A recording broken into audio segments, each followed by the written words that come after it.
الحمد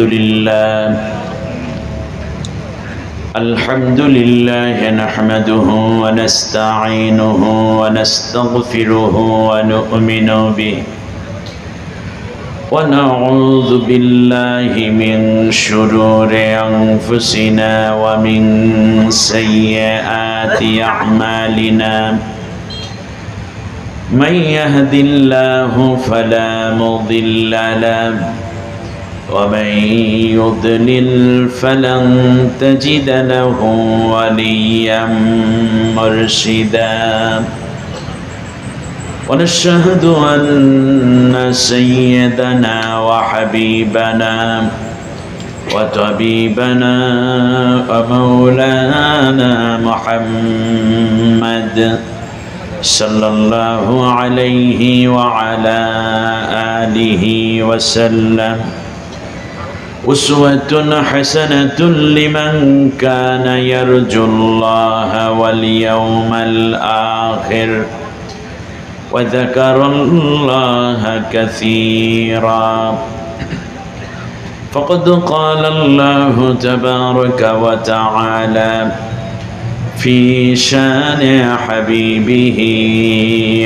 آمرا ومخبرا أعوذ بالله من الشيطان الرجيم محبته মন উজাড় করে প্রাণ ভরে সকলে আল্লাহর কোরআন পড়ব। আমাদের এই কণ্ঠ কে দিয়েছেন? আল্লাহ তাআলা চাইলে আমাদেরকে বোবা করে দুনিয়ায় পাঠাতে পারতেন কিনা? বোবা মানুষ সিরাজদিখানে আছে, কত কষ্ট তাদের মনে, বোঝাতে পারে না, ব্যথা আবেগ অনুভূতিগুলো প্রকাশ করতে পারে না। আল্লাহ বোবা বানান নাই, এজন্য কি আল্লাহর দয়ার প্রমাণ আছে না নাই? আল্লাহ চাইলে তো যে কোনো সময় বোবা বানাইও দিতে পারেন। রাত্রে ঘুমিয়ে আছে, সকালবেলায় স্ট্রোক, প্যারালাইজড হয়ে গেছে, বোবা, আর কথা বলতে পারে না। এরকম মানুষ আপনার চোখে দেখেছেন জীবনে? আমার এক বন্ধু কুমিল্লা দেবিদ্বারে তার বাড়ি, হাফেজ মাওলানা করি মোহাম্মদ শাহজাহান, আল্লাহ তাকে দীর্ঘ নেক হায়াত দিন সুস্থতায় রাখুন। বিগত 28 দিন ধরে তিনি কোনো কথা বলতে পারছেন না। কথা যা বলে তা পৃথিবীর কেউ বোঝে না। 2 বার করে ডাক্তার দেখিয়েছে, বাংলাদেশের বড় বড় নাক কান গলা বিশেষজ্ঞ। তারা বলেছে আপনার জন্য কোনো ঔষধ আমাদের কাছে নাই। আল্লাহ যদি দয়া করে কোরআনের জন্য আপনার কণ্ঠটা আবার ফিরিয়ে দেন, এই সামান্য কিছু ঔষধ দিলাম। আসলে আপনার গলা কেন নষ্ট হয়েছে তা আমরাও বুঝতে পারছি না। এটা চাইলে জামালউদ্দিনকে আল্লাহ করে দিতে পারেন কিনা? আপনাকে পারেন কিনা? যে আল্লাহ কণ্ঠ রেখেছেন সেই আল্লাহর কোরআনের তিলাওয়াত হচ্ছে। রাস্তাঘাটে দোকানপাটে ঘুরবেন নাকি আল্লাহর কোরআনের তিলাওয়াত এবং আমাদের নবীজির ওই আল্লাহর রসুলের কথা শোনার জন্য আসবেন, এই সিদ্ধান্ত আপনার। তবে হতে পারে আজকের রাত কারো জীবনের শেষ রাত। আজকের রাত হতে পারে সারা জীবনের গুনাহ মাফের রাত। আজকের রাত হতে পারে আল্লাহর ওলি হয়ে নবীর খাঁটি উম্মত হয়ে যাওয়ার রাত। অতএব হেলায় সুযোগ হারাবেন না, সবাই চলে আসুন। মন উজাড় করে প্রাণ খুলে সুপ্রশোচিত কণ্ঠে আওয়াজ দিয়ে আমরা সবাই পড়ি আউযু বিল্লাহি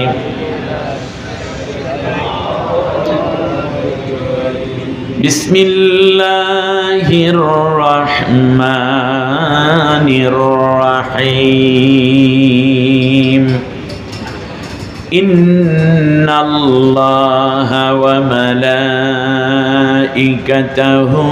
ইউসাল্লুনা আলান নাবিয়্যি ইয়া আইয়ুহাল্লাযীনা আমানু সাল্লু আলাইহি ওয়া সাল্লিমু তাসলিমা আল্লাহুম্মা সাল্লি আলা মুহাম্মাদ ওয়া আলা আলি মুহাম্মাদ কামা সাল্লাইতা আলা ইব্রাহিম وعلى آل إبراهيم إنك حميد بلغ العلا بكماله كشف الدجى بجماله حسنت جميع خصاله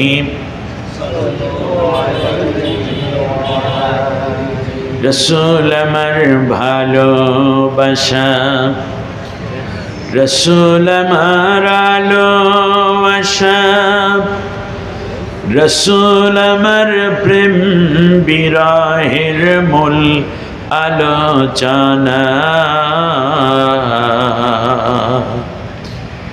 রসুল আমার কাজে কর্মে অনুপ্রেরণা বালাগাল উলা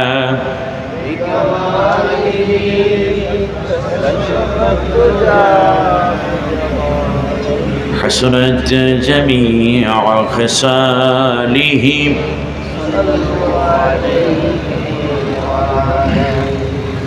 বাংলাদেশের প্রাণকেন্দ্র রাজধানী ঢাকার দক্ষিণাঞ্চলের প্রবেশদ্বার হিসাবে স্বীকৃত এই মুন্সিগঞ্জের অন্যতম উপজেলা সিরাজদি খান বিশ্ব রোড সংলগ্ন অতি প্রাচীন জনপদ এবং বাস স্ট্যান্ড নিমতলা এলাকায় সিরাতুন নবী সাল্লাল্লাহু আলাইহি ওয়াসাল্লাম বাস্তবায়ন কমিটি কর্তৃক আয়োজিত এই সিরাতুন নবী সাল্লাল্লাহু আলাইহি ওয়াসাল্লাম মাহফিল সমাপনী অধিবেশন সম্মানিত সভাপতি ইসাপুরা সরকারি মডেল স্কুলের সম্মানিত সিনিয়র শিক্ষক শিক্ষাবিদ শিক্ষানুরাগী জনাব মাওলানা নূর মোহাম্মদ সিরাজি সাহেব কোরআনের জন্য আল্লাহ তাকে সুস্থতা এবং দীর্ঘ নেক হায়াত দান করুন বলি আমিন। আয়োজিত এই মাহফিলে সম্মানিত প্রধান অতিথি জননন্দিত নেতা সিরাজদি খান এবং বিশেষ করে মুন্সিগঞ্জ এক আসনের গণমানুষের নেতা ইসলামী চিন্তাবিদ বিশিষ্ট আলিমী দ্বীন শিক্ষাবিদ সমাজসেবক মাজলুম জননেতা অত্র এলাকার মানুষের সবচেয়ে আস্থা এবং ভালোবাসার জায়গা বাংলাদেশ জামাত ইসলামী মুন্সিগঞ্জ জেলার সম্মানিত সেক্রেটারি জনাব অধ্যাপক মাওলানা AKM ফখরুদ্দিন রাজি কোরআনের জন্য আল্লাহ তাআলা তাকে কবুল করুন বলি আমিন। এত দীপ্ত কণ্ঠে যে মানুষটি কথা বলে যে আমি সারা জীবন কোরআনের খেদমত করেছি, সুবহানাল্লাহ, আমার কলিজাটা ভরে গেছে কথাটা শুনে।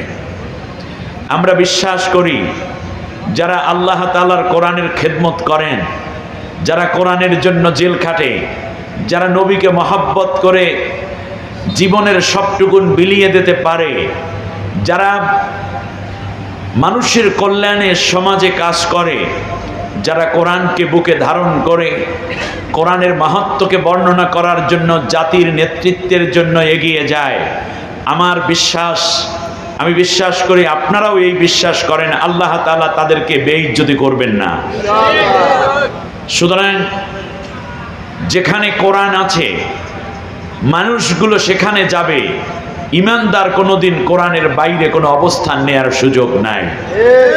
অতএব আমাদের স্লোগান হবে কোরআন আছে যেখানে, জুড়ে বলেন কোরআন আছে যেখানে, কোরআন নাই যেখানে। এটা কি শুধু স্লোগান নাকি ঈমান? জোরে বলেন, এটা কি শুধু স্লোগান নাকি এটাই আমাদের আমল? কোরআন আছে যেই দলে, কোরআন নাই যে দলে, ক্লিয়ার, কোনো ভেজাল আছে কথায়? আল্লাহ রাব্বুল আলামিন আমাদের সম্মানিত আলিম দ্বীন যিনি সংসদে গিয়ে কোরআনের কথা বলতে চান, আমরা সবাই মিলে আমাদের প্রতিনিধি হিসাবে সবাই মিলে আমাদের পক্ষ থেকে আল্লাহর কোরআনের একজন খাদেমকে সংসদে পাঠিয়ে দেব। সবাই রাজি আছেন? কোনো ভেজাল করবেন না। আল্লাহর নবী বলেছেন, আল কোরআন হুজ্জাতুল লাকা আও আলাইক, কোরআন তোমার পক্ষে কিংবা বিপক্ষে কিয়ামতের দিন দলিল হবে। আল্লাহু আকবার। আপনারা কিয়ামতের দিন কোরআনকে পক্ষে দলিল বিপক্ষে দলিল বানাবেন না পক্ষে দলিল বানাবেন? মুমিনের মতো করে বলেন, বিপক্ষে না পক্ষে? কারা কারা কোরআনকে পক্ষে দলিল বানাবেন দুইটা হাত উঁচু করে দেখান।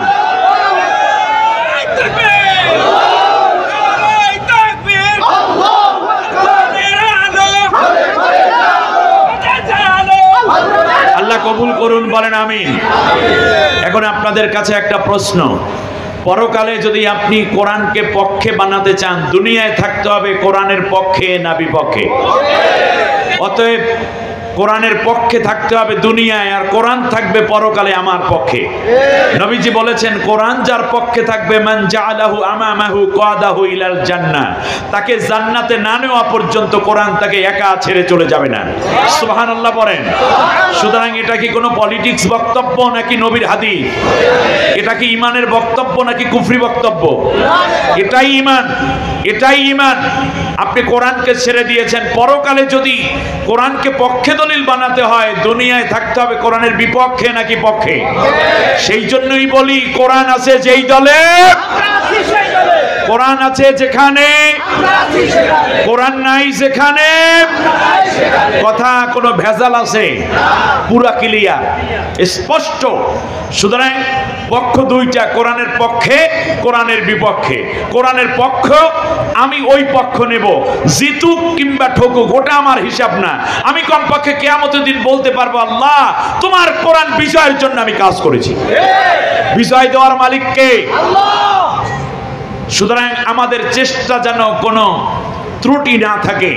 আমরা সর্বোচ্চ চেষ্টা করব আল্লাহ তাআলা আমাদের সম্মানিত প্রধান মেহমানকে কোরআনের মেহমান বানাইয়া আল্লাহ যেন তাকে বিজয়ের মালা পরে কোরআনের নেতৃত্ব দেওয়ার জন্য জাতীয় সংসদে যাওয়ার তৌফিক দান করেন। আমরা বলে দেই, আপনি এগিয়ে যান, আমরা আছি। ঠিক না বলেন? রাজি ভাই, এগিয়ে চলেন। বাস। আয়োজিত এই মাহফিলে সম্মানিত উলামায়ে কেরাম, জাতির শ্রেষ্ঠ সন্তান ফখরুদ্দিন সাহেব শুধুমাত্র একজন ক্যান্ডিডেট না, তিনি একজন আলিম।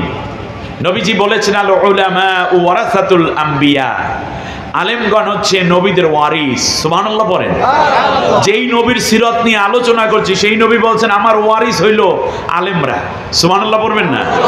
আচ্ছা, এই মুহূর্তে যদি আল্লাহ নবীর কোনো ওয়ারিস, যেমন হাসান হোসাইন ফাতেমা রাদিয়াল্লাহু তাআলা আনহুন্না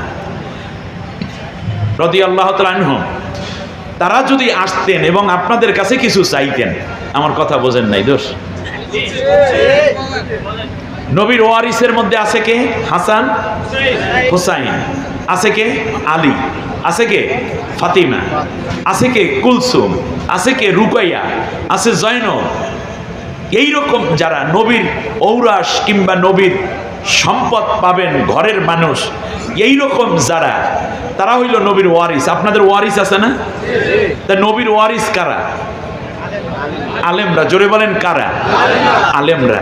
একটু খেয়াল করেন মুন্সিগঞ্জের ভাইরা, এই মুহূর্তে মনে করেন নবীর ওয়ারিস হাসান রাদিয়াল্লাহু তাআলা আনহু, হোসাইন রাদিয়াল্লাহু তাআলা আনহু, ফাতেমা রাদিয়াল্লাহু তাআলা আনহা, উম্মে কুলসুম, ফাতিমা, জয়নব, রুকাইয়া, এরা মনে করেন আপনার কাছে আসছে মুন্সিগঞ্জে, এসে এই নিমতলায় দাঁড়াইয়ে বলছে যে, এই আমি নবীর ওয়ারিস হাসান এসেছি, হোসাইন এসেছি। কথা বোঝেন নেই মনে হয়? আমি হোসাইন এসেছি। এখন আপনাদের মুন্সিগঞ্জবাসী দেখার জন্য আসবেন কি আসবেন না? নবীর ওয়ারিস দেখতে আসবেন না? আসবেন। রাস্তায় দাঁড়াইয়া বলল, এই মুহূর্তে আমার 1 কোটি টাকা খুব দরকার, আমি এই একটা কাজ করতে চাই, এখানে একটা বিল্ডিং করে সেখানে মসজিদ বানাবো, আবার মাদ্রাসা বানাবো, অথবা আমার একটা গাড়ি গাও, আমি সারা বাংলাদেশে দ্বীনের দাওয়াত দেব। আপনারা বলেন, আপনারা নিজে বিল্ডিং আগে বানাতেন নাকি নবীর ওয়ারিসকে আগে বিল্ডিং বানাই দিতেন? এই পিছের লোকেরা দিত না মনে হয়? কি দিতেন কিনা? তখন যদি বলা হতো যে প্রত্যেকে কমপক্ষে ধনী যাদের 1 কোটি টাকা আছে 1 লাখ টাকা আমাকে দিতে হবে। আপনারা বেজার হয়ে দিতেন না খুশি হয়ে দিতেন? জোরে বলেন। এই দিকের মানুষের কথা বলে না, কি বেজার না খুশি হইয়া? যদি 1 লাখ টাকাও থাকতো, 1 লাখ টাকা চাইলে আমরা 1 লাখ পুরোটাই দিয়ে দিতাম। কারণ আমাদের চেয়েও আমাদের নবীর আওলাদকে, নবীর ওয়ারিসকে, নবীর আহলে বাইতদেরকে আমরা বেশি ভালোবাসি। তাহলে দেখুন, নবী নাই, নবীর ওয়ারিসরা সরাসরি যারা ছিলেন তারাও নাই। নবী বলে গেছেন আমার ওয়ারিস আছে, কিয়ামত পর্যন্ত আলেমরা আমার ওয়ারিস। এটা আমি বানাই বলতেছি? তো হোসাইন যেমন ওয়ারিস, আমাদের রাজি ভাই তেমন ওয়ারিস, জামালউদ্দিনও ওয়ারিস। আলেম যারা সবাই কার ওয়ারিস? রাসূলের ওয়ারিস। আমার কথা না নবীজির কথা? নবীজির কথা। আপনারা কি নবীর ওয়ারিসকে বেজার করবেন না খুশি করবেন? আজকে সিরাজগঞ্জবাসী, এই মানে সিরাজদি খান মুন্সিগঞ্জের 1 আসনের লোকদের জন্য বড় এক পরীক্ষা। নবীর ওয়ারিস আপনার সামনে আসছে, নবীর ওয়ারিস বলছে আমাকে এই নেতৃত্বের দায়িত্ব দাও, আমি সংসদে গিয়ে আল্লাহর কোরআনের কথা বলে তোমাদেরকে মুখ উজ্জ্বল করে দেব, কোরআনের বরত্ব ঘোষণা করে দেব। তাহলে এখন নবীর ওয়ারিস এসে একটা জিনিস চাইতেছে, সেটা হচ্ছে আমাকে কোরআনের দায়িত্ব দাও, নেতৃত্ব দাও, আমি কোরআনের কথা বলবো জাতির সামনে। নবীর ওয়ারিস হোসাইনকে বেজার করবেন না, কিন্তু আমাদের ফখরুদ্দিন রাজি ভাইকে কি আপনারা বেজার করবেন? অতএব কতবারই তো ভোট দিলেন, কতবারই তো ভোট চুরি হলো, এত কিছু দরকার নাই। আপনাকে একজন এমপি হিসাবে ভোট দেব না, জামাত দেখে ভোট দেব না, অমুক দল দেখে ভোট দেব না, ভোট দেব নবীর ওয়ারিস হিসাবে। কথায় কোনো ভেজাল আছে? আল্লাহ আমাদেরকে হক বোঝার তৌফিক দিন। হ্যাঁ, একটা চমৎকার কথা বলেছেন, আমার চেয়ে ভালো ক্যান্ডিডেট থাকলে সেটা আলাদা, তাকে প্রয়োজনে আমিও ভোট দেব। এরপরও বিবেক দেখবেন, ইমান, আমল, তাহাজিব, তামাদ্দুন, সততা, ন্যায়পরায়ণতা, যোগ্যতা, আমানতদারিতা, নামাজ, রোজা, নবীর সুন্নাহ সবকিছু মিলিয়ে আমাদের কাছে সবচেয়ে ভালো মানুষ যিনি হবেন তাকে দেব। এতে যদি সিরাজ ভাইয়ের চেয়ে ভালো, আমাদের মানে রাজীবের চেয়ে কেউ যদি ভালো হন, রাজী সাহেবের চেয়ে, তাহলে আমাদের কোনো আপত্তি থাকা উচিত নয়। কিন্তু যদি মনে করেন যে উনি সেরা এই মুহূর্তে, তাহলে অন্য জায়গায় যাওয়ার কোনো সুযোগ আমরা নেব? আরো জোরে আল্লাহ তাআলা কবুল করুন। কথা বলেছেন Mohammad Shakil Uddin, secretary Bangladesh supreme court আইনজীবী সমিতি, অত্যন্ত ভালো মনের মানুষ, ভালো আলোচনাও করেন, অ্যাডভোকেট, অপরদিকে মাওলানা, সুবহানাল্লাহ বলেন। আরো অনেকেই কথা বলেছেন, সকলের নেক কথাগুলো আল্লাহ কবুল করুন। উলামায়ে কেরামদের প্রতি, খুতাবায়ে এজাম, আইম্মায়ে মাসাজিদ, হুফাজে এজাম, সকলের প্রতি আন্তরিক কৃতজ্ঞতা। মুরব্বী বাবাজিরা যারা কষ্ট করে এই মাহফিলে জড়ো হয়েছেন, সকলের প্রতি আন্তরিক দোয়া রেখে, যুবক ভাইদের প্রতি কোরআনের উদাত্ত আহ্বান রেখে, দোয়া রেখে, পর্দার আড়ালের সম্মানিতা মা বোনদের প্রতি কোরআন শোনার জন্য উদাত্ত আহ্বান জানিয়ে, অন্য ধর্মাবলম্বী ভাই বোনদেরকে সুস্বাগতম। যারা কথা শোনার জন্য অপেক্ষা করছেন, কাছে কিংবা দূরে, সকলের প্রতি আন্তরিক মোবারকবাদ জানিয়ে আমি আপনাদেরকে নিয়ে আল্লাহ শুকরিয়া আদায় করছি, যিনি আমাদেরকে কোরআনের কাছে, কোরআনের পাশে থাকার তৌফিক দিলেন। আমরা প্রাণ ভরে সকলে পড়ি আলহামদুলিল্লাহ। তার চেয়ে বড় কথা, আমরা যেই মাহফিল সাজিয়েছি, এই মাহফিল হচ্ছে বিশ্বনবী মুহাম্মদুর রাসূলুল্লাহ সাল্লাল্লাহু আলাইহি ওয়াসাল্লামের শানে। রাসূল সাল্লাল্লাহু আলাইহি ওয়াসাল্লাম শুধুমাত্র, বলুন দেখি, তিনি কি শুধুমাত্র মুসলমানের নবী? শুধু নামাজিদের রসুল? তিনি সকলের রসুল। সুবহানাল্লাহ বলেন। আল্লাহ রাব্বুল আলামিন বলেন, ওয়া আরসালনাকা লিন-নাসি রাসূলান ওয়া কাফা বিল্লাহি শাহীদা। ও নবী, তোমাকে আমি পাঠিয়েছি সমগ্র মানব জাতির জন্য মডেল হিসাবে, অনুসরণীয়, অনুকরণীয় আদর্শ হিসাবে, আর সাক্ষ্য হিসাবে। আমি আল্লাহ তাআলার সাক্ষ্যই যথেষ্ট। তার কারণ আমি আল্লাহর চেয়ে উত্তম সাক্ষী আর কেউ হতে পারে না। সাক্ষ্য দিচ্ছেন কে? তাহলে নবী কি শুধু মুসলমানের নবী? আল্লাহ রাব্বুল আলামিন আবার নবীকে বলছেন, وما أرسلناك إلا رحمة للعالمين ও নবী আমি তোমাকে পাঠিয়েছি तमाम বিশ্ব জাহানের রহমত করে, রহমতের উৎস, রহমতের আধার করে। সুবহানাল্লাহ বলেন। তাহলে এই বিশ্বে যা আছে, হিন্দু, বৌদ্ধ, খ্রিস্টান, আস্তিক, নাস্তিক, দাড়িওয়ালা, দাড়ি কামানো, শার্ট প্যান্ট টাই পরা, পাঞ্জাবি পরা, টুপি পরা, পাঁচকল্লি, গোল টুপি, উঁচা টুপি, লম্বা টুপি, ফাড়া জামা, গোল জামা, সিস্তিয়া, কাদরিয়া, মোহাম্মদিয়া, মুজাদ্দাদিয়া, নকশবন্দিয়া, হানাফি, শাফি, মালিকি, হাম্বলি, লামাজাবি, মাতখালি কিংবা আহলে হাদিস, যাই বলেন না কেন, হিন্দু, বৌদ্ধ, এরকম যাই আছে, নামাজি, বেনামাজি, আস্তিক, নাস্তিক, কৃষক, শ্রমিক, জেলে, তাঁতি, দোকানদার, কাস্টমার, রিক্সা, ভ্যান, অটো চালক, গাড়ি চালক, পাইলট কিংবা লঞ্চ চালায় যারা, এই সব মানুষ এবং সমস্ত মাখলুকাত সকলের জন্য যিনি রহমত, তার নাম কি? আরো জোরে বলেন মুহাম্মাদুর রাসূলুল্লাহ। কিন্তু দুঃখজনক ভাবে আমরা মুহাম্মদ সাল্লাল্লাহু আলাইহি ওয়াসাল্লামকে মনে করি শুধু তিনি হচ্ছেন আমাদের মুসলমানদের নবী। না, তিনি সকলের নবী, সকলের রাসূল। সুবহানাল্লাহ। আল্লাহ রাব্বুল আলামিন বললেন, শোনো, তুমি হচ্ছ রাহমাতুল লিল আলামিন। ওই আল্লাহ রাব্বুল আলামিন আমাদের জন্য সূরা ফাতিহা শিখাইয়া দিয়া তার পরিচয় তুলে ধরে বলেন, আলহামদুলিল্লাহি রাব্বিল আলামিন। Praise be to Allah, he is the sustainer of the worlds. আল্লাহর জন্য সমস্ত প্রশংসা, যিনি তামাম জাহানের পানলেওয়ালা। সুবহানাল্লাহ বলেন। তামাম জাহান, শুধু দুনিয়া না, যত সৃষ্টি আছে সব সৃষ্টির জন্য যিনি স্রষ্টা, তার নাম কি? আল্লাহ। আল্লাহ বললেন রব্বুল আলামিন। ওই আল্লাহ তাআলা বললেন, যেখানে আমার সৃষ্টি সেখানে মুহাম্মদ আমার ওই সৃষ্টির জন্য রহমত। আর এই কোরআনকে আল্লাহ তাআলা ইন্ডিকেট করে বলছেন, ইন্নু হুয়া ইল্লা যিকরুল লিল আলামিন। যেখানে আমার সৃষ্টি আছে, যেটা আমার জগৎ, সেখানের অধিবাসীদের জন্য কোরআন হচ্ছে মহাস্মারক, জিকিরের কিতাব এবং অনুসরণীয়, অনুকরণীয় এক শাশ্বত বাণী। সুবহানাল্লাহ। আসুন, সিরাত মাহফিলে আমি আজকে আপনাদের উদ্দেশ্যে শুধু একটি বিষয়ে কথা বলবো। সেই বিষয়টি হচ্ছে রসুল। সুবহানাল্লাহ। আজকের আলোচ্য বিষয় একটি মাত্র শব্দ, নাম কি? রাসূল। আমরা আজকে রসুল কাকে বলে এবং রসুলের কাজ কি,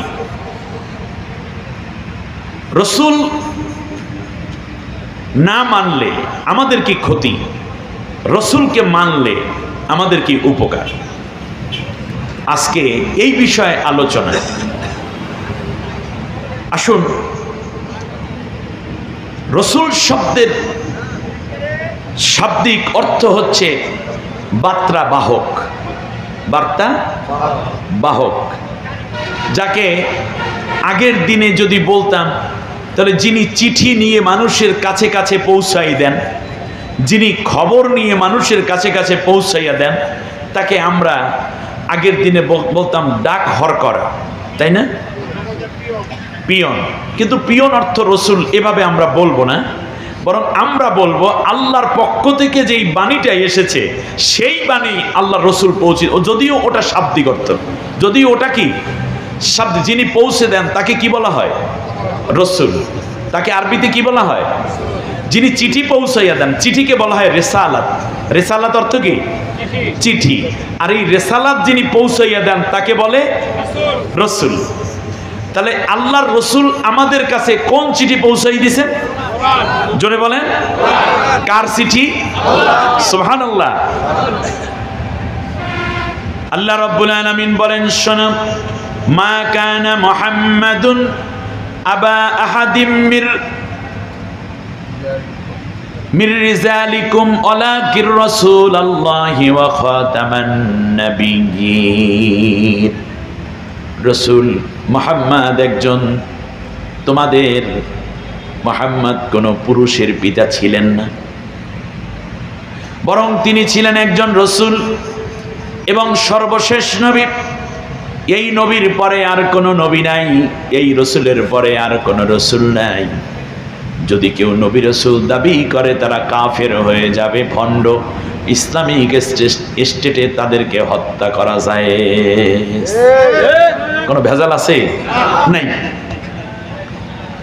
আল্লাহ রাব্বুল আলামিন বলেছেন খাতামান নাবিয়্যিন, সমস্ত নবীদের মধ্য থেকে শেষ নবী করে আমি আল্লাহ রাব্বুল আলামিন পাঠিয়েছি এই রাসূলকে।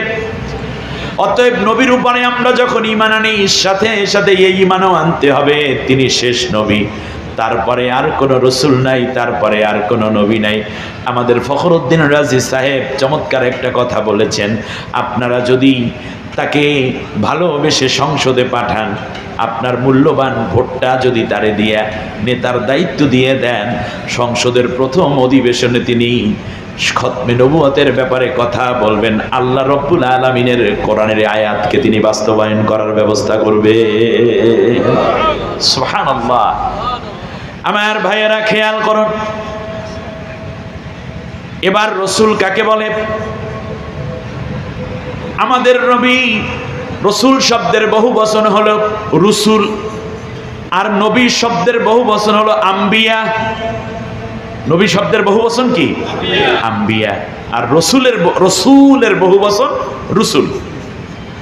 এবারে আসুন, আমি খুব সংক্ষিপ্ত করব বিধায় আলোচনাটাকে একটু গুছিয়ে আনার চেষ্টা করছি। রসুল কাকে বলে? আমরা যখন কালেমা পড়ি, লা ইলাহা ইল্লাল্লাহু মুহাম্মাদুর রাসূলুল্লাহ সাল্লাল্লাহু আলাইহি ওয়াসাল্লাম, তাহলে এই কালেমাটার অর্থ কি বলেন তো দেখি? আল্লাহ ছাড়া আর কোনো ইলাহ নাই এবং মুহাম্মদ সাল্লাল্লাহু আলাইহি ওয়াসাল্লাম আল্লাহর রাসূল। কালেমা শাহাদা পড়েছি, আশহাদু আল্লা ইলাহা ইল্লাল্লাহু ওয়াহদাহু লা শারীকা লাহু ওয়া আশহাদু আন্না মুহাম্মাদান আবদুহু ওয়া রাসূলুহু। পড়ছেন কি না? কি বলেছেন? আবদুহু ওয়া রাসূলুহু, তিনি আল্লাহর গোলাম এবং তিনি আল্লাহর রাসূল। এখন এই রাসূলের উপরে ঈমান আনা সুন্নাত না ফরজ? এখন রাসূল বলতে আমরা বুঝেছি রাসূলের উপরে ঈমান আনলাম, কিন্তু ঈমান আনার যদি কোনো ব্যক্তি আল্লাহর উপরে ঈমান আনে কিন্তু রাসূলের উপরে ঈমান না গ্রহণ করে, তাহলে ওই ব্যক্তি কি মুমিন হতে পারবে? না। আরো জোরে। না, পারবে না। কোন ব্যক্তি বলল লা ইলাহা ইল্লাল্লাহ, কিয়ামত পর্যন্ত যদি তার হায়াতের জিন্দেগিতে সে বলতে থাকে লা ইলাহা ইল্লাল্লাহ, লা ইলাহা ইল্লাল্লাহ, লা ইলাহা ইল্লাল্লাহ, সে যদি মুহাম্মাদুর রাসূলুল্লাহ না পড়ে, সেই ব্যক্তিকে মুমিন হলো। সে ব্যক্তি ফিরআউনের মতো হলো। কার মতো? আরো জোরে। ফিরআউনের মতো হলো। ফিরআউন কি করেছে একটু খেয়াল করেন। ফিরআউনের দরবারে মুসা পয়গম্বর আলাইহিস সালাম গেলেন। মুসা আলাইহিস সালাম গিয়ে বললেন, আল্লাহ তাআলা মুসা পয়গম্বরকে বললেন, ইযহাব ইলা ফিরআউনা ইন্নাহু তাগা। ও মুসা, তুমি ফিরআউনের দরবারে চলে যাও, তোমাকে আমি রাসূল বানাইয়া দিলাম, এবার গিয়ে ফিরআউনকে কালেমার দাওয়াত দাও। সুবহানাল্লাহ। মুসা আলাইহিস সালামের আগে কোন ঘরে লালিত ছিলেন? ফিরআউনের ঘরে। কান খাড়া করে শুনতে হবে কথা। আমি এতগুলো ওয়াজ করব না আজকে, শুধু ওয়াজের বিষয় হচ্ছে রাসূল। র সিন ওয়াও লাম, র সিন ওয়াও লাম মিলে কি হয়? রাসূল। শুধু এই র সিন ওয়াও লাম, এই চারটা অক্ষরের আলোচনা আজকে কোরআন এবং সুন্নাহর আলোকে বলা হচ্ছে। খুব মজা করে প্রাণ ভরে কথা নিতে পারেন, হতে পারে আপনার জীবনটাকে চেঞ্জ করে দিবে। নতুন এক চিন্তার সূর্য আপনার হৃদয়ে জাগ্রত হবে, যেই সূর্যের আলো জান্নাতুল ফেরদাউস পর্যন্ত পৌঁছবে। মুসা আলাইহিস সালাম ফিরআউনের দরবারে যাচ্ছেন। কার অর্ডারে?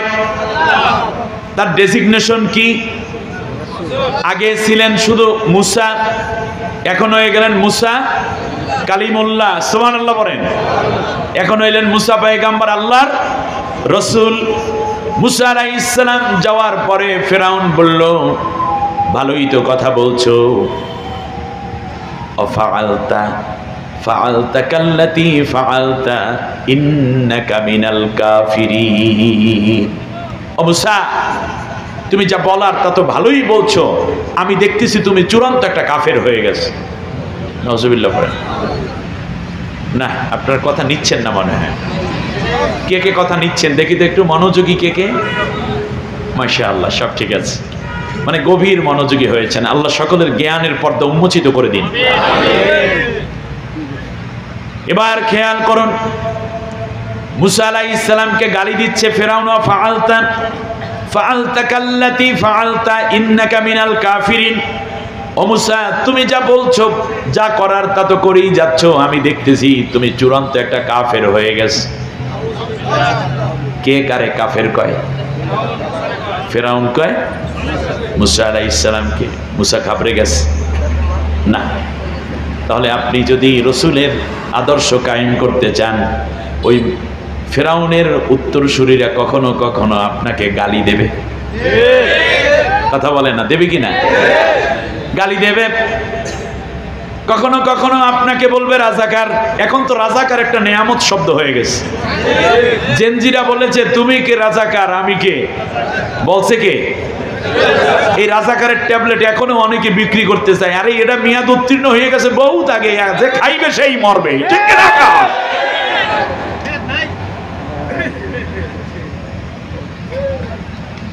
ঔষধ ভালো খায়, কিন্তু মেয়াদ উত্তীর্ণ ঔষধ খেলে কি হয়? কোম্পানিকে যদি পুলিশ ধরে তাহলে কি জরিমানা করে না? অতএব মেয়াদ উত্তীর্ণ ঔষধ যারা বিক্রি করবে, জাতি তাদের বিচারের কাঠগড়ায় দাঁড় করিয়ে দেবে। এই ঔষধ আর বিক্রি হবে না। এটা ভারতীয় প্রেসক্রিপশনে বাংলাদেশের কিছু ইসলাম বিরোধী ভারতের দালালেরা এই ঔষধ বিক্রি করে করে ইসলামপন্থীদেরকে হেয় প্রতিপন্ন করে, কোরআনের পতাকা যেন উড্ডীন না হয় সেই ষড়যন্ত্র তারা করে করে দেশ থেকে সমূলে পালিয়েছে।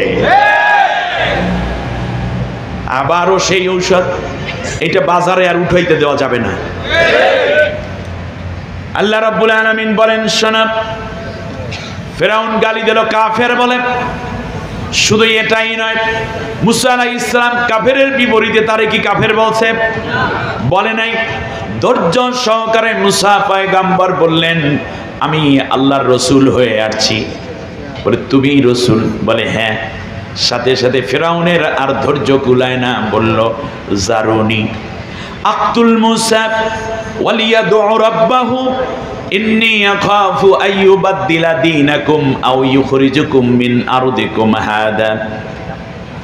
দেখেন কতগুলো বদনামের কথা বলল আমাকে ছেড়ে দাও, ও নাকি রসুল হয়ে গেছে, আমি ওরে এখনই হত্যা করে ফেলি। মুসা আলাইহিস সালাম নিরস্ত্র, কিন্তু তার ভেতরে আল্লাহ রাব্বুল আলামিন দিয়েছেন অনেকগুলো মুজিজা। এক নম্বর মুজিজা হলো তার হাতের লাঠি, এটা ছেড়ে দিলে সাপ হয়ে যাবে। দ্বিতীয় হলো বগলের নিচে তিনি হাত রাখলে আলো বের হয়ে আসে। পাশে আছে তার ভাই হারুন আলাইহিস সালাম। অপরদিকে আল্লাহ রাব্বুল আলামিন তাকে বলে দিলেন, ও মুসা, তুমি চিন্তা করবা না, তুমি আসার সময় বলেছিলা রব্বিশরাহ লি সদরি, আমি আল্লাহ রাব্বুল আলামিন তোমার বক্ষের মধ্যে প্রচুর সাহস ভরে দিলাম। মুসা আলাইহিস সালাম একটা প্রতিষ্ঠিত রাষ্ট্র শক্তির বিরুদ্ধে লড়াই করতে যাচ্ছেন একাকী।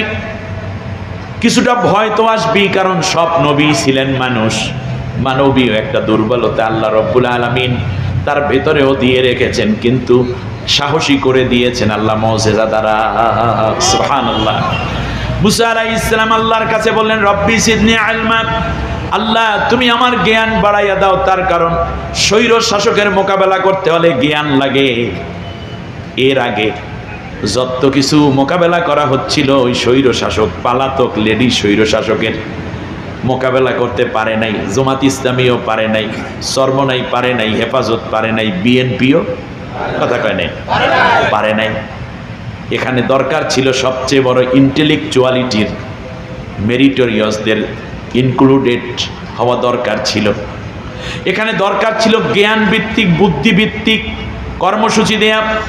কিন্তু আমার দেশের বিরোধী রাজনৈতিক দলেরা গতানুগতিক শুধু প্রোগ্রাম করে যায়, ওই জেলে নাই পিড়াইয়া সাইরা দেয়, টাকা দিয়ে পয়সা দিয়ে, আদালত থেকে হাকিম দিয়া কোনো রকম কায়দা করিয়া সারাইয়া নিয়ে আসে, মিছিল দেখলে আবার দৌড় দেয়। কিন্তু খেয়াল করুন, জেনজিরাই সেই এমন এক জ্ঞানের বারতা নিয়া, ওরা প্রত্যেকে ছিল মেধাবী, এমন মেধার চাল দেশে শেষ পর্যন্ত ববুজান ওই চালের কাছে পরাজিত হইয়া মামুর দেশে চলে গেছে। স্বৈর শাসককে পরাজিত করতে হয় কি দিয়ে? মিছিল দিয়ে, অস্ত্র দিয়ে, গাড়ি ভেঙ্গা, গাড়িতে আগুন দিয়ে কাজ হবে না। 14 গোষ্ঠী উদ্ধার কইরা ছাড়বে। এখানে দরকার জ্ঞান। মুসা আলাইহিস সালাম আল্লাহর কাছে চাইলেন কি? জ্ঞান। জ্ঞানের চাল দিতে হবে। জ্ঞানের পরে বললেন আল্লাহ, জ্ঞানীরা তো অনেক সময় শুধু জ্ঞান হইলে হয় না। আমাদের দেশে অনেক বুদ্ধিজীবী আছে, কিন্তু পুলিশ দেখলে পাজামা গরম হইয়া যায়। অনেক বড় হুজুর, মাওলানা, পীর সাহেব, বুজুর্গ, সাহসের অভাব নাই, খাইছে খালি ডরে। সাহসের অভাব নাই, খাইছে খালি ডরে। একটা শক্ত কথা সুন্দর করে বলতে পারে নাই 16টা বছর পর্যন্ত। এত সাহসী বীর পুরুষ আমাদের দেশে আছে না নাই? আমার বন্ধুগণ খেয়াল করুন, এইরকম শুধু জ্ঞান থাকলে, লেখালেখি করলে আর গুরু গাম্ভীর্য বক্তব্য দিলে স্বৈর শাসক পরাজিত হয় না। দরকার সাহসের। জোরে বলেন কি? সাহসের। এই সাহস আল্লাহর কাছে চাইলেন। আল্লাহ রব্বি ইশরাহ লি সদরি, আল্লাহ তুমি আমার বক্ষ তোমার কুদরতি সাহস দিয়ে ভরপুর করে দাও। সুবহানাল্লাহ, সুবহান। আমার দেশের জেনজি যারা, হাসনাত আব্দুল্লাহ, সার্জিস, তারপর আর কে কে আছে? নাহিদ, সাদিক কায়ুম, এই যে যারা যারা আছে, বুকটা ভরা সাহস, ঠিক না? আমি গত 2 দিন আগে আমার প্রোগ্রাম ছিল রংপুরে, বেগম রোকেয়া বিশ্ববিদ্যালয়ে। আপনারা দেখেছেন, অনেক মিডিয়ায় আমার এই প্রোগ্রামটা এসছে। সেখানে যেখানে আবু সাইদ, শহীদ আবু সাইদকে হত্যা করা হয়েছে, ওই জায়গাটায় আমি থেমে গেলাম। কি বীর পুরুষ! এক হাতে মাত্র একটা লাঠি। তারা দেখতেছে বাংলাদেশকে দখল করে নিয়ে যাচ্ছে ভারত, মানুষের অধিকার হনন করা হচ্ছে, ভারতের সেবা দাস হিসাবে এই সরকার গোলামি করতেছে।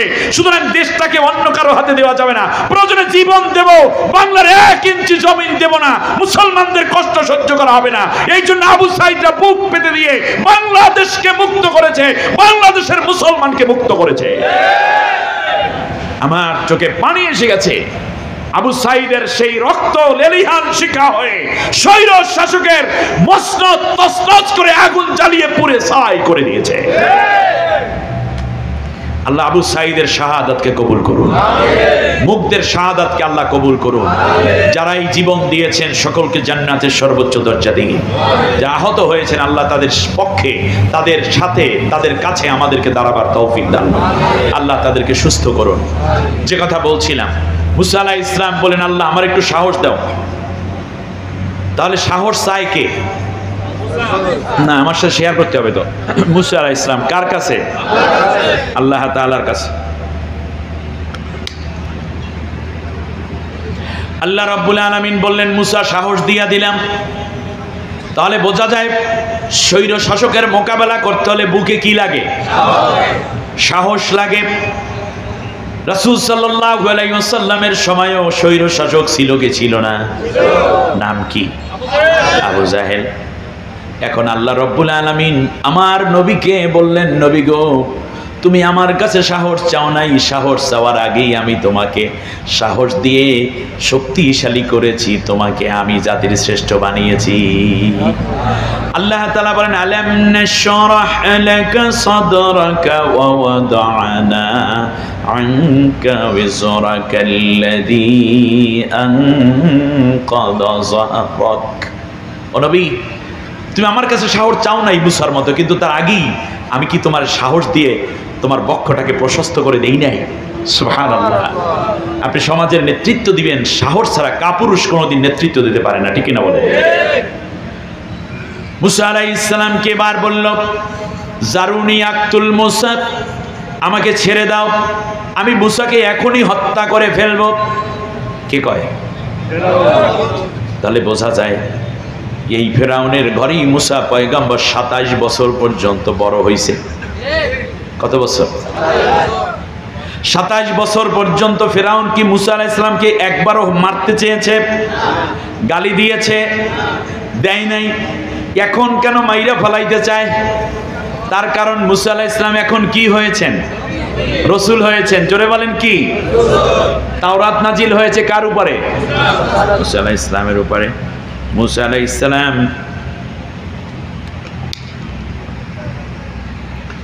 এখন রসুল হয়ে গেছে, এই জন্য ফেরাউন তার সাথে দুশ্মনী করে। খেয়াল করেন, আমি আজকে মূল শব্দ বলবো কোনটা, আলোচনা কি শুধু রসুলের 4টি অক্ষরে। এবার খেয়াল করুন, এবার রসুল হওয়াই তার অপরাধ। তার রসুলের মধ্যে ব্যাপারটা কি? এইবারে আরেকটু সামনে আগাইয়া যায় রসুল বোঝানোর জন্য। এবার খেয়াল করুন, মুসা পয়গম্বর আলাইহিস সালামকে হত্যা করতে চায়। মুসা আলাইহিস সালাম কি ডরের চোটে পালাইয়া দৌড়তেছে নাকি? ফেরাউন বলল আমাকে ছেড়ে দাও। ফেরাউনকে কেউ ধরছে নাকি? সাইরা দাও মানে কি? কেউ ধরলে না, বলে আমি যদি আমার এই ভাইকে ধরি আর সে যদি গাড়িতে যাইতে, তার হুজুর সাইরা দেন, আমি গাড়িটা ধরবো। তো ধরেই নাই, সাইরা দিতে বলে কেন? মূল উদ্দেশ্য হলো এই যে ফেরাউনকে ধরছে ভয়। কিসে ধরছে? ভয়। স্বৈর শাসক যারা, তাদের হৃদয়ে অনেক ভয় থাকে, এই জন্য কোনো সত্য আসলে তা তারা বরদাস্ত করতে পারে না। এখনো পর্যন্ত স্বৈর শাসক যেটা আছে ওরা তো পালাইয়ে গেছেই গেছে। আমার দেশে এখনো যারা জালেম জুলুম করতেছে, তারা এখনো ভয় পায় ইসলামী আন্দোলনের কর্মীদেরকে, কামতে দ্বীনের সাথীদেরকে। এই বুঝি আইলো, ওরাই বুঝি লইয়ে গেল, ওরাই বুঝি সব করলো, এই ভয়ে এখনো অনেকে তটস্থ আছে। ঠিক না বলে? ভয় মানে এটা ছিল তার এমন ভয়, যেই ভয় তাকে প্রজার কাতারে দাঁড় করিয়ে দিবে, মুসা পয়গম্বরকে মিশরের প্রেসিডেন্ট বানাবে। একটু পরেই আমি সেই ঘটনা নিয়ে আসতেছি। মুসা আলাইহিস সালাম বললেন, আমার সাথে বনি ইসরাইলের লোকগুলোকে দিয়ে দাও। এই 3.5 লক্ষ বনি ইসরায়েলকে তুমি অত্যাচার করতে পারো না, এই মানুষগুলোকে মাজলুম বানাতে পারো না, তাদেরকে নিয়ে আমি হিজরত করব। বলল এই জন্যই বুঝি আসছো, যাও এবার চলে যাও, পরবর্তীতে দেখা যাবে। মুসা আলাইহিস সালাম চলে আসলেন। তাকান, ভালো করে তাকান, একটা কথা আজকে নিয়ে যান, দ্যাটস ওকে। মুসা আলাইহিস সালাম লোহিত সাগরের পাড়ে, এই ঘটনা আপনারা জানেন। মুসা আলাইহিস সালাম যখন দেখতে পেলেন ফেরাউন আসতেছে 2 লক্ষাধিক সৈন্য নিয়ে, এখানে 3.5 লাখ নিরস্ত্র দুর্বল মানুষ, আবাল বৃদ্ধ বনিতা নারী শিশু। শেষ পর্যন্ত জাতির লোকেরা বললে, ইয়া মুসা ইন্না লামুদরাকুন, ও মুসা আমরা তো ধরা পড়ে গেলাম। পেছনে ফেরাউনের সশস্ত্র বাহিনী, সামনে উত্তাল তরঙ্গমালা লোহিত সাগর, আমরা কোথায় যাব? আমাদেরকে কোথায় নিয়ে আসছো? তোমার কথায় তো আমরা পুরো শেষ হয়ে যাচ্ছি। মুসা আলাইহিস সালাম বললেন, ইন্না রাব্বি সায়াহদিন, চিন্তা করবা না, আল্লাহ রাব্বুল আলামিন অবশ্যই আমাদেরকে একটা রাস্তা তৈরি করে দিবেন। তার কারণ আমরা আমার ইচ্ছায় বের হই নাই, বরং আল্লাহ রাব্বুল আলামিন আমাদেরকে বের হওয়ার জন্য বলেছেন। আল্লাহ রাব্বুল আলামিন কাউকে তার রাস্তায় বের হওয়ার কথা বলে, তিনি তাদের দিক থেকে মুখ ফিরাইয়া নেন না। কারণ আল্লাহ রাব্বুল আলামিন মানুষের মুক্তি দিতে চান, মানুষকে তিনি কল্যাণ দিতে চান। অতএব আমি রসুল তোমাদেরকে নিয়ে এসেছি ফিরআউনের অত্যাচার থেকে বাঁচানোর জন্য। অতএব আল্লাহ অবশ্যই কোনো না কোনো ব্যবস্থা করে দিবে। আল্লাহ রাব্বুল আলামিন বললেন, মুসা একটা আঘাত করো লাঠি দিয়ে। মুসা আলাইহিস সালাম লোহিত সাগরের পানির উপরে আঘাত করলেন, 12টা রাস্তা তৈরি হয়ে গেল। 12 দল 12 কওমের লোকেরা চলে গেল, সবাই নাজাত পাইল। কার সাথে থাকার কারণে? রসুলের সাথে থাকার কারণে। আমার দেশে চরমনাই আছে, সরসিনা আছে, মোকামিয়া আছে, ফুরফুরা আছে, জৈনপুর আছে। আমার দেশে ফুলতলি আছে, আমার দেশে আটরশি আছে, আমার দেশে আহলে হাদিস আছে, মাযহাবি আছে, আমার দেশে লামাযহাবি আছে, আমার দেশে কত দল মত আছে, সব মিলে 12-13টার বেশি হবে না। নবীর সাথে যদি থাকি, নবীর আদর্শ কায়েমের জন্য যদি থাকি, সবাই মুক্তি পাবো, আর না হইলে একটাও কিন্তু রেহাই পাবো না। আপনার রাস্তায় আপনি যান, কিন্তু নবীর আদর্শের পক্ষে থেকে যান। নবীকে ছাইরা গেলে পানির মধ্যে ডুবে মরতে হবে। আর বাংলাদেশের 3 দিকে ভারত, একদিকে বঙ্গোপসাগর, জাপ দেওয়া ছাড়া উপায় থাকবে না। সামনে বড় পরীক্ষা আছে ইসলামপন্থীদের জন্য। এই পরীক্ষায় ফেল করবেন না পাস করবেন? কোন পীর, আগামী দিনে কোন পীর যদি কোন তাগুতি শক্তি ইসলামের পক্ষে নয় এরকম কাউকে যদি সমর্থন দিতে বলে, মুরিদ হিসাবে ওই পীরকে প্রত্যাখ্যান করা আপনার উপর ওয়াজিব হয়ে যাবে। তার কারণ আগামীর পার্লামেন্ট রক্তে ভেজা, এই বাংলাদেশের যুবকদের, ছাত্রদের রক্তে ভেজা পার্লামেন্ট হবে। সেই রক্তের মধ্যে আল্লাহর কোরআন নবীর সুন্নাহকে দিয়ে তাজা করে বাংলাদেশের মানুষকে মুক্ত করতে হবে। এর বাইরে যাওয়া মানে শহীদদের রক্তের সাথে গাদ্দারি করা। পরীক্ষার দিন আসছে, ফেল করা যাবে না, বলেন ইনশাআল্লাহ। মুসা আলাইহিস সালামের সাথে সবাই পার হয়ে গেল। ফিরাউন দেখলো 12টা রাস্তা আছে, বলল তাজরি মিন তাহতি, দেখো আমার কথায় রাস্তা হয়ে যায় সাগরের মধ্যে, নাইমা পড়ো সবাই। আপনারা জানেন সবাই শেষ হয়ে গেছে, একজন বাকি, নাম কি? এই রসুল যদি বুঝতে হয় এই জায়গা থেকে বোঝা শুরু করব, এরপর আমাদের রসুলকে বুঝবো। এবার খেয়াল করুন, মুসা আলাইহিস সালাম ওপারে উপত্যকার দিকে, এই দিকে ওয়াগরাকনা আলা ফিরআউনা ওয়া আনতুম তানজুরুন, তোমাদেরকে বাঁচাই দিলাম আর ফিরআউনের সবগুলারে সলিল সমাধি বানাইয়া দিলাম, একজনও বাঁচে নাই। 2 লাখের সব শেষ, বাকি আছে একজন, নাম কি? ফিরআউনের মুখ দিয়া ঢেউ যাচ্ছে, লোহিত সাগরের নোনা পানি, কানের মধ্যে দিয়া পানি ঢোকে, নাকের মধ্যে দিয়া পানি ঢোকে, পেটটা ফুলে পটকা মাছের মতো হইছে। ফিরআউন ডাক দিয়ে আল্লাহরে কইতে আছে, রব্বুল আলামিন ক্বালা আমানতু আন্নাহু লা ইলাহা ইল্লাল্লাযী আমানাত বিহি বানু ইসরাঈল ওয়া আনা মিনাল মুসলিমিন। কথাটা কে বললো? ফিরআউন। কাকে বলতেছে? পানি খায় আর ডাক দিয়া বলে আমানতু, মানে আমি ঈমান আনলাম। আমানতু অর্থ কি? ঈমানে মুজমাল মুফাসসাল পড়ছে, দেখেন আমানতু বিল্লাহি ওয়া মালাইকাতিহি ওয়া কুতুবিহি ওয়া রাসূলিহি পড়ছেন না? তাহলে আমানতু অর্থ কি? আমি ঈমান আনলাম। আন্নাহু লা ইলাহা ইল্লাল্লাযী, আমি ওই আল্লাহর উপর ঈমান আনলাম। আন্নাহু লা ইলাহা ইল্লাল্লাহ, তিনি আল্লাহ, তিনি ছাড়া আর কোনো ইলাহ নাই। বলেন তো দেখি, এর চেয়ে ভালো কথা আর হতে পারে? তাহলে ফিরআউন আল্লাহর উপরে ঈমান আনছে কিনা? কি বলে আনছে? লা ইলাহা ইল্লাল্লাহ। এবার ডাক দিয়ে বলছো আনা মিনাল মুসলিমিন, আল্লাহ তাআলা আমি এখন একেবারে পাক্কা মুসলমান হয়ে গেছি।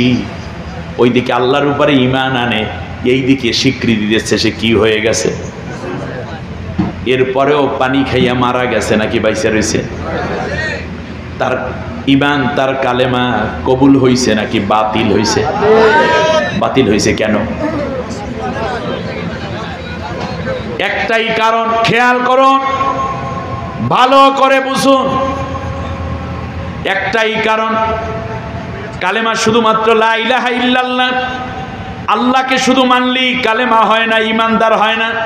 ওই সময়ের রসুলের উপরেও ঈমান আনতে হয়, রসুলকে মানতে হয়, রসুলকে মেনে নিতে হয় হৃদয় দিয়ে, ভালোবাসা দিয়ে, হৃদয়ের সবটুকু আবেগ এবং মহব্বত দিয়ে। যদি রসুলকে আনুগত্য না করা হয় তাহলে ওই ব্যক্তি কোনোদিন মুমিন হিসাবে টিকে থাকতে পারে না।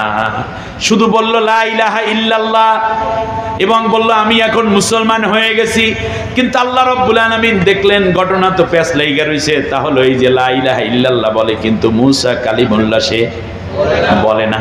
কেন বলে নাই? এইটাই হলো আসল কথা। এতগুলো ওয়াজ দরকার নাই, আজকে নতুন একটা পড়া নিয়ে যান।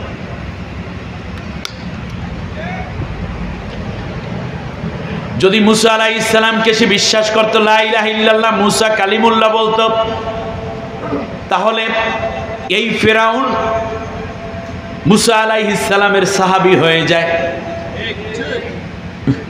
এই কথাটা যে কত ওয়েট! আপনার গোটা ঈমানকে সংরক্ষণ করার জন্য আজকে আমি কিছু সার দিয়ে যাচ্ছি, কিছু পানি দিয়ে যাচ্ছি, আপনি নিয়ে নেন। বলছে লা ইলাহা ইল্লাল্লাহ, এরপরে সে যদি বলতো মুসা কালিমুল্লাহ, তাহলে নবীকে মেনে নেওয়া হতো। তাই নবীকে যখন মেনে নেওয়া হয়, তখন যারা মেনে নেয় তারা কি হয়ে যায়? সাহাবী হয়ে যায়। বলেন কি হয়ে যায়? যেমন রাসূল সাল্লাল্লাহু আলাইহি ওয়াসাল্লামকে রাসূল মেনেছে আবু বকর, আবু বকর রাদিয়াল্লাহু তাআলা আনহু কি হয়েছেন? ওমর কি হয়েছেন? উসমান, আলী, তলহা, জুবাইর, খাব্বাব, খুবাইব, বেলাল, আরাদ, এরা কি হয়েছেন? সাহাবী হয়েছেন। এখন আপনাদের কাছে জানতে চাই যে যদি সাহাবী হয়ে যান, তাহলে ওই নবীর উপস্থিতিতে নামাজের ইমামতি করবে কে, সাহাবী নাকি নবী? নবী। রাষ্ট্রের প্রধান ব্যক্তি কে হবে, সাহাবী নাকি নবী? নবীর উপরে কোনো মর্যাদা কি? সাহাবীদের অনেক মর্যাদা, কিন্তু নবীর উপরে কোন সাহাবীর কি কোনো মর্যাদা থাকতে পারে?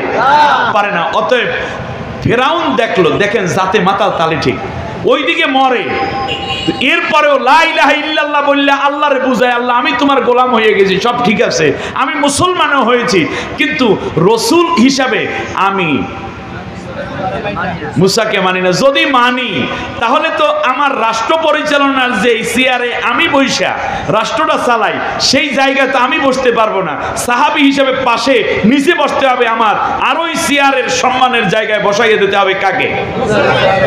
মুসা আলাইহিস সালাম। তা রসুল দ্বারা রাষ্ট্রপ্রধান বুঝায়, এইটা ফেরাউনও বুঝলো 4500 বছর আগে।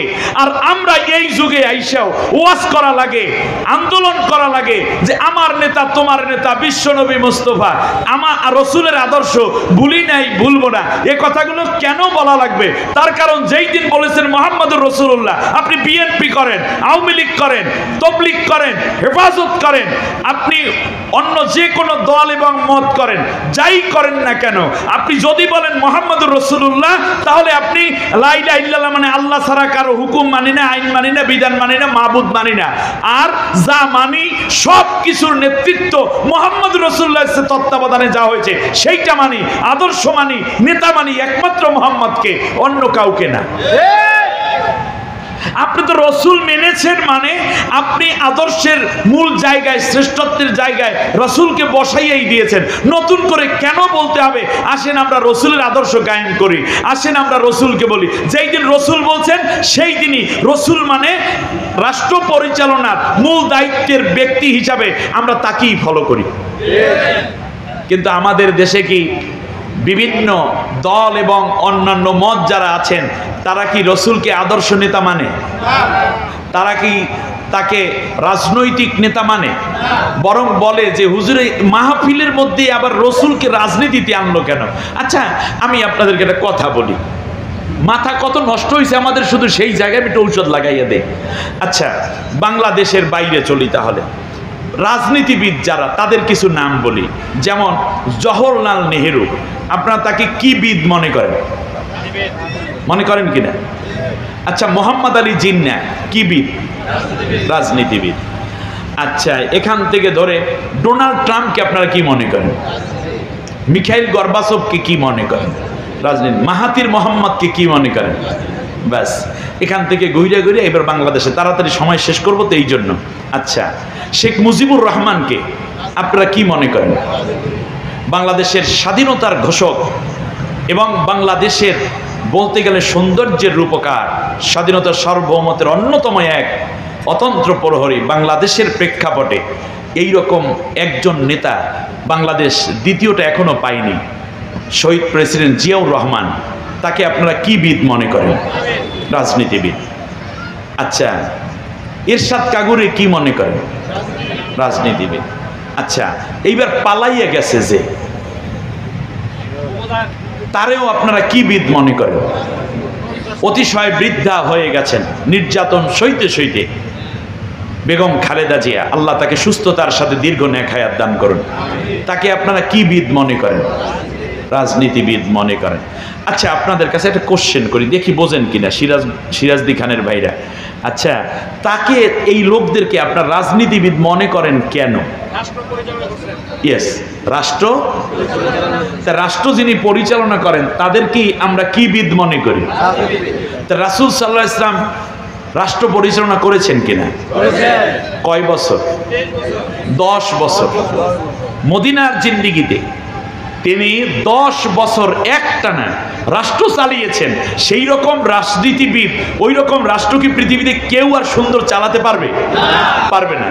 তাহলে যিনি রাষ্ট্র চালান তাকেই যদি বলি উনি রাজনীতিবিদ হয়ে গেছে, তাহলে আপনি যখন রাসূল সাল্লাল্লাহু আলাইহি ওয়াসাল্লামের কাছে আসেন তখন রাসূল সাল্লাল্লাহু আলাইহি ওয়াসাল্লাম রাষ্ট্র চালিয়েছেন, তাহলে তাকে রাজনীতিবিদ মনে করছেন না কেন? বরং সব রাজনীতিবিদ উচিত যদি ঈমানদার হন, মুহাম্মদুর রাসূলুল্লাহ বলেন কালিমার মধ্যে, তাহলে অবশ্যই আপনার উচিত নবীকে ফলো করে তারপর রাষ্ট্র পরিচালনা করা। তাহলে আপনি রাসূল সাল্লাল্লাহু আলাইহি ওয়াসাল্লামের উম্মত হইলেন, রাসূল সাল্লাল্লাহু আলাইহি ওয়াসাল্লামের সাথে আপনার দিদার হবে।